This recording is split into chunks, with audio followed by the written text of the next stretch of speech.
on est en train de faire une génération de gens complètement hypocondriaques qui pensent qu'au moindre virus, il faut rentrer dans un bunker. La composition du nouveau gouvernement augure-t-elle une politique sanitaire anti-Covid, à nouveau basée sur le masque obligatoire et le pass sanitaire?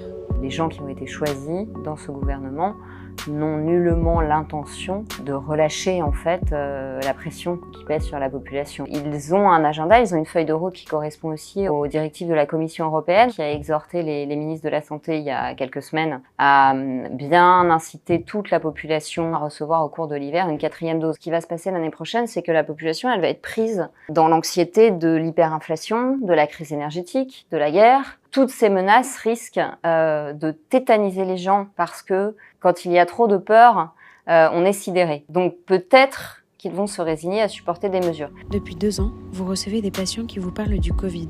Elles vous témoignent des conséquences sur leur santé mentale. Bien sûr. Alors déjà, il y a des séquelles sur les liens. Tous mes patients m'ont dit qu'il y avait des amis de longue date auxquels ils ne parlaient plus. Et ça, c'est l'effet direct du pass sanitaire, qui a été extrêmement clivant au sein de la société. Avant cela, il y a eu des fâcheries familiales, des couples qui se sont déchirés à propos des décisions à prendre en fait pour les enfants. Sur le plan psychique, je trouve que les gens ne vont pas bien. Il y a une grande lassitude, une grande asthénie psychique, beaucoup de troubles du sommeil. Chez certains, l'envie de retourner dans un cocon, dans une sorte de matrice sécurisante. Je veux plus réfléchir, je vais lâcher mon projet, je vais redevenir salarié, je suis fatiguée. Et on sait bien que les gens qui ne se projettent plus, c'est un symptôme de dépression. J'ai observé dès fin août 2020 beaucoup de burn-out chez les managers notamment, évidemment beaucoup d'épuisement chez les personnes qui avaient été confinées avec des tout-petits en télétravail. En octobre 2020, j'ai dit les Français vont mal, c'est un constat clinique que je fais dans mon cabinet. On a un vrai versant anxio-dépressif. Le problème, c'est qu'effectivement, un stress aigu, c'est-à-dire court dans le temps, l'être humain est tout à fait outillé pour y faire face. À partir du moment où il y a une insécurité chronique, une attente, une épée de Damoclès au-dessus de la tête qui s'installe dans le temps, c'est très délétère. Alors au bout d'un moment, les ressources adaptatives des individus s'effondrent et beaucoup se résignent. Ils disent je réfléchis plus, je fais ce qu'on me dit et puis si ça change, ça change et puis c'est pas grave. Il faut pas prendre ça pour de la résilience, c'est plutôt de l'effondrement en fait. C'est-à-dire que la personne renonce finalement à sa vitalité psychique parce qu'elle est trop fatiguée pour faire face à cette incertitude. Disons que sur les 99,9% de survivants au Covid, il y a malheureusement un pourcentage terriblement important de gens qui allaient relativement bien avant et qui vont mal aujourd'hui.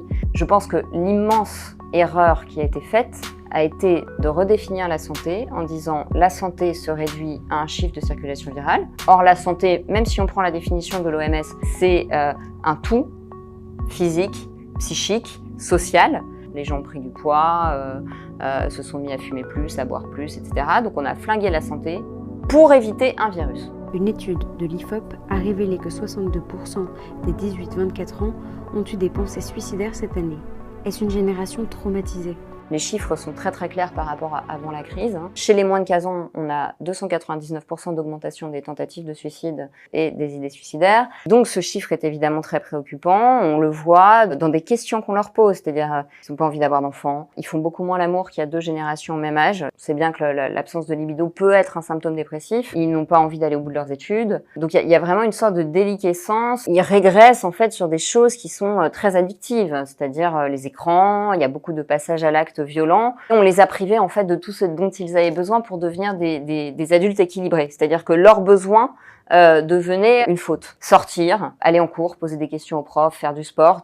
Le narratif, c'était on va demander aux jeunes de porter les responsabilités qui ne leur incombent pas pour protéger cette génération, mais en réalité, on a surtout complètement fragmenté la société, on n'arrive plus à faire corps, parce que ce qu'on voit, c'est émerger pour se protéger chez les plus jeunes des comportements hyper individualistes, c'est-à-dire qu'ils se sont fait tellement avoir avec cette histoire de solidarité, qui était du sacrifice, que finalement maintenant on sent que c'est chacun pour soi. Ce chiffre, on peut aussi le corroborer avec le fait que on est en train de faire une génération de gens complètement hypocondriaques qui pensent que au moindre virus, il faut rentrer dans un bunker. Je suis pas sûre que c'est comme ça qu'on transmet aux jeunes l'envie d'affronter la vie et de surtout faire confiance à leur corps, qui fonctionne, qui est génétiquement armé quand même pour fonctionner. Et donc ça, c'est préoccupant parce qu'avoir une image très hypocondriaque et très mélancolique de son corps favorise évidemment les dépressions, les troubles alimentaires et puis toutes les addictions.